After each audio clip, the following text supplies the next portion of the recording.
bahkan dianggap sebagai dewa penyelamat Nerazzurri.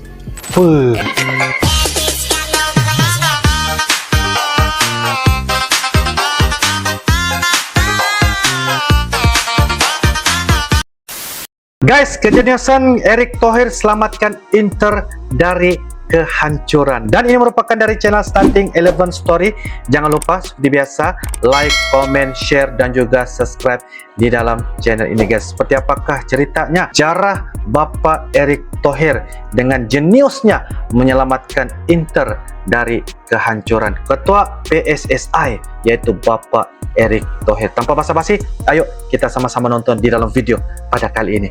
Yuk guys. Daripada channel Starting 11 Story, kejeniusan Erick Thohir IQ. Resmi, Erick Thohir terpilih sebagai Ketua Umum baru PSSI periode 2023-2027. Selisih perolehan suaranya Lanyala Mahmud Mataliti cukup jauh. Erick bisa dikatakan menang telak atas lawan terkuatnya itu. Sebelum resmi menjadi ketum PSSI yang baru, lolosnya Erick Thohir sebagai daftar calon tetap ketum PSSI periode 2023-2027 digugat oleh salah satu calon waketum PSSI, Yesayas Octavianus. Menurutnya, Erick dianggap tak memenuhi syarat pernah aktif di dunia sepak bola selama 5 tahun. Namun gugatan itu mental karena Erick terbukti sudah belasan tahun berkecimpung di dunia sepak bola, baik nasional maupun internasional. Di sepak bola lokal ia tercatat pernah menjadi bagian dari Persib Bandung pada 2009 sampai 2019. Sedangkan di internasional ia pernah beberapa kali menaungi klub sepak bola. Tapi yang paling berkesan mungkin saat ia mengakuisisi Inter Milan. Kala itu Erick bahkan dianggap sebagai dewa penyelamat Nerazzurri. Era pertengahan 2000-an, Inter Milan dikenal sebagai penguasa sepak bola Italia. Kala si Nyonya Tua ambruk lantaran tersandung kasus Calciopoli, Inter Milan justru melaju mulus. Satu dari dua gelar Scudetto yang dilucuti dari Juventus diserahkan kepada Nerazzurri yang pada musim 2005-2006 finish di posisi ketiga. Inter berhak juara karena AC Milan yang finish di posisi kedua terkena pengurangan poin lantaran perkara yang sama. Setelah tumbangnya Juve, Inter nggak ada lawan. Sepak bola Italia serasa jadi milik Nerazzurri. Kedikdayaan Inter terus berlanjut hingga 5 musim ke depan. Puncaknya pada musim 2009-2010. Ketika di bawah kendali Jose Mourinho, La Beneamata menjadi klub Italia pertama yang berhasil merengkuh 3 gelar sekaligus dalam satu musim. Namun bak kehabisan bensin, musim berikutnya tak pernah sama bagi Inter. Sejak tahun 2011 hingga 2015 mereka kekeringan trofi. Kekeringan itu diikuti dengan beberapa masalah finansial yang membuat valuasi klub yang bermarkas di Giuseppe Meazza itu ikut merosot tajam. Posisi Inter di klasemen juga memburuk. Mereka tak pernah menembus 4 besar dalam periode tersebut. Menurut beberapa sumber, kala itu valuasi saham Inter menukik hingga 30% dari 215 juta dolar menjadi 151 juta dolar US.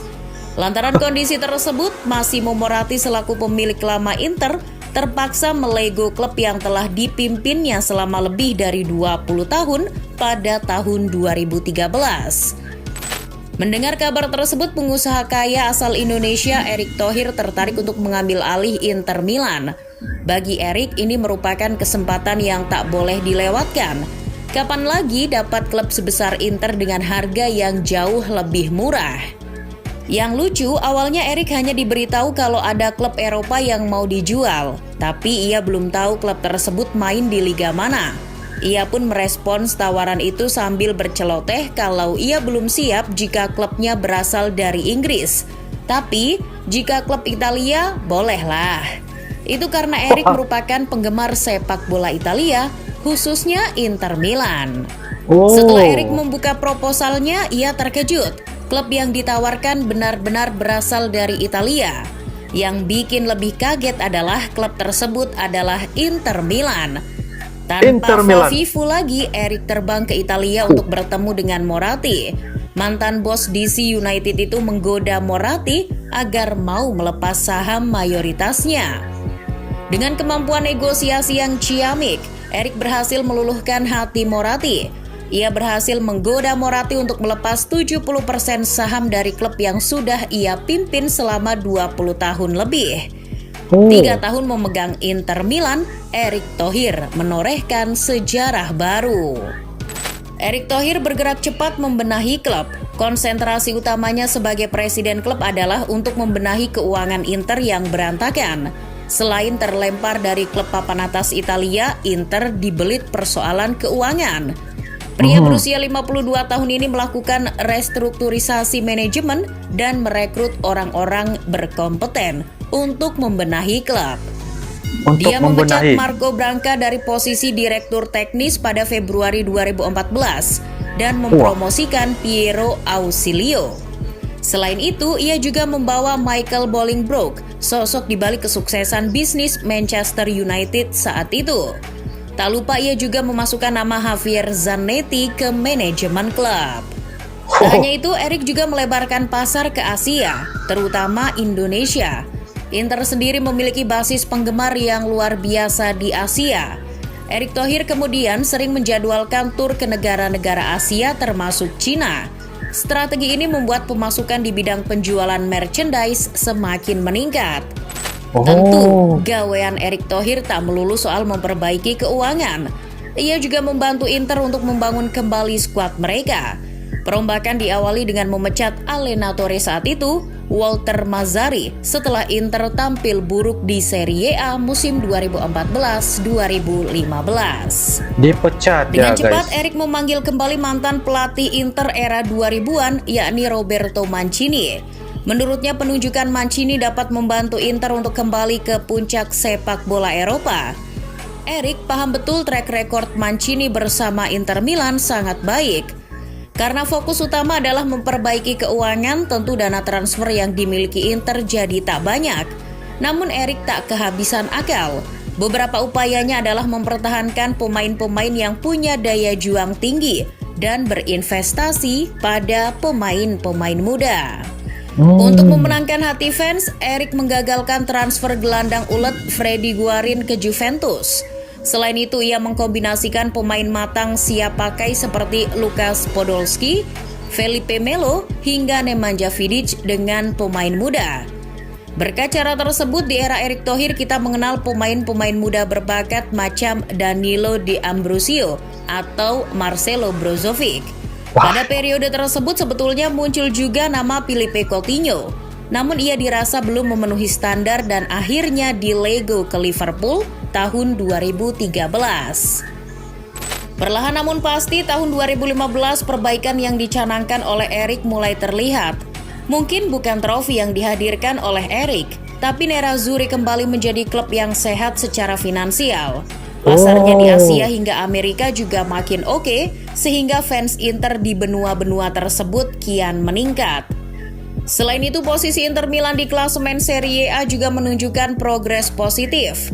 Mantan klub dari Diego Milito ini berhasil duduk di posisi keempat klasemen akhir Serie A musim 2015-2016. Itu jadi hasil terbaik Inter Milan dalam kurun waktu 5 tahun terakhir. Mantap. Selain itu, Erik Thohir juga berhasil meningkatkan valuasi klub sebesar 16%. Dan berkat Erik yang gemar membawa Inter melakukan TC di Cina, ia berperan penting dalam menggait perusahaan lokal, yakni Sanning Group, untuk berinvestasi di Inter tahun 2016. Saat saham mayoritas sudah dipegang oleh Sanning, Erik tetap dijadikan presiden klub sampai 2018. Per Juni 2016, Erik Thohir tak lagi berstatus sebagai pemegang saham mayoritas. Meski demikian, ia masih berkecimpung di Inter hingga tahun 2019. Hasil yang ditanam Erik mulai bersemi justru setelah ia tak lagi berada di sana. Musim 2020-2021, Inter kembali meraih Scudetto setelah mengangkangi rival sekota AC Milan. Itu trofi Serie A pertama Inter selama 10 tahun terakhir. Dengan rekam jejak seperti itu, Erik telah memenangkan hati Interisti. Sosok yang kini jadi bos Persis Solo itu selalu disambut bak pahlawan ketika kembali menginjakan kakinya di Italia. Disambut Mungkin sebagai dengan dasar pahlawan. ini juga masyarakat Indonesia mendukung Erik Thohir untuk membenahi sepak bola Indonesia. Benar-benar sekali guys. Oh, baru saya tahu guys, baru saya tahu.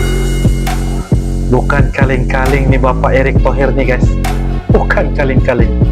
Mantap sekali. Wah.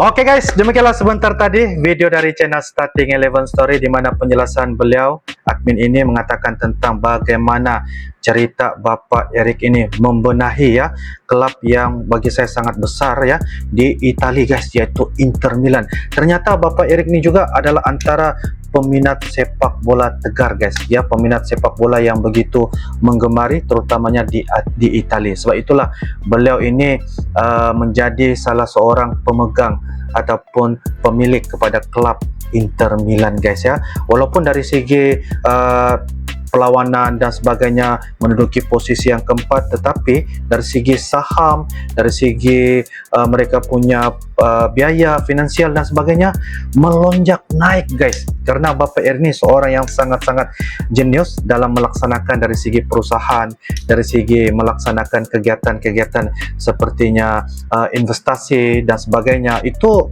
akan menambahkan lagi menambahkan ataupun membenahi dari segi keuangan ya, dari segi keuangan klubnya itu sendiri Inter Milan. Dan bukan kaleng-kaleng guys, sebab itulah kenapa Bapak Erik ini dipilih sebagai ketua PSSI, ketua umum PSSI di Indonesia setelah beliau ini dilantik pada bulan Februari 2023 sehinggalah pada 2027. Dan saya percaya guys ya, tim PSSI di bawah PSSI Timnas Indonesia, sama ada senior ataupun junior, akan banyak kebaikan dan juga perkara-perkara yang akan direncanakan oleh Bapak Erik ini sebagai salah satu tujuan utama membangunkan pembangunan timnas di Indonesia, pembangunan PSSI di Indonesia. Karena kecintaan Bapak Erik terhadap sepak bola ini guys bukan kaleng-kaleng, tidak perlu dinafikan. Tidak perlu kita untuk mengungkapkan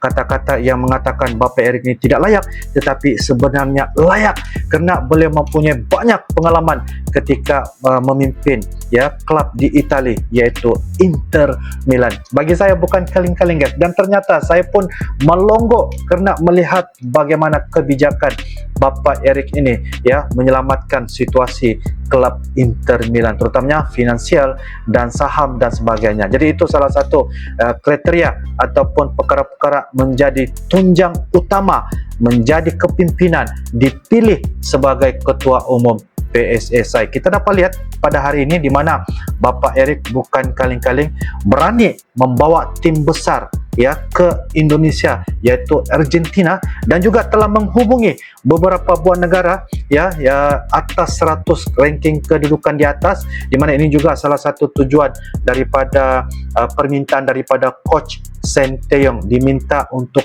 PSSI membawa tim-tim besar ranking 100 ke atas untuk mengadakan perlawanan persahabatan bersama dengan timnas Indonesia, karena ia memberikan kesan juga kepada menaikkan peringkat kedudukan ranking di FIFA, terutamanya timnas Indonesia. Jadi itu salah satu banyak perkara sudah membenahi guys ya, membenahi bahawa ini perkara yang seharusnya kita dukung dan sokong setiap segala aspek, setiap segala rencana yang dibangunkan oleh Bapak Erik Thohir sebagai juga salah satu jawatan menteri kabinet ya, menteri di bawah kepimpinan Bapak Presiden Jokowi yaitu Menteri BUMN. Beliau juga menjadi ketua umum PSSI, bukan kaleng-kaleng. Tidak salah, sebagai pemilihan ini sangat-sangat tepat bagi saya lah ya. Itu pendapat dan juga komentar daripada Uncle, karena saya melihat juga ada juga kritis-kritis yang dilemparkan oleh Bapak Erik ya, karena tidak tahu Bapak Erik ini tidaklah seperti orang yang tahu tentang memimpin ya, tentang sepak bola, tapi ternyata di sebalik pengalaman beliau dulu itulah membuatkan beliau ini sangat dihormati dan semua orang salut bahwa Bapak Erik akan terus memimpin PSSI, dan saya percaya Indonesia, sepak bola di Indonesia akan terus menjadi sorotan di seluruh dunia. Itu saya percaya guys ya, itu saya percaya, dan insyaallah mungkin bisa menjadi satu rujukan terutamanya kepada Persatuan Bola Sepak di Malaysia, karena apa yang paling penting, usaha kerjasama itu perlu ada agar sepak bola di serantau Asia ini akan terus berkembang dan menjadi digeruni oleh pihak daripada negara-negara sepertinya Eropah, Inggris dan sebagainya. Sepertinya mustahil, tapi saya percaya sekiranya ada kolaborasi seperti ini akan digeruni guys ya. Asia akan digeruni. Saya sepertinya tidak percaya guys ya, tapi itulah yang berlaku kalau sekiranya ada kolaborasi di antara Indonesia dan juga Malaysia. Oke guys, itu adalah pendapat daripada Uncle. Disclaimer, tidak terkait di mana-mana pun. Mungkin kalian ada pendapat dan sebagainya, silakan tulis di ruangan kolom komentar. InsyaAllah kita akan bisa ketemu lagi di video yang akan datang guys. Sampai jumpa lagi. I love you Indonesia, I love you Malaysia. Assalamualaikum warahmatullahi wabarakatuh. Dadah.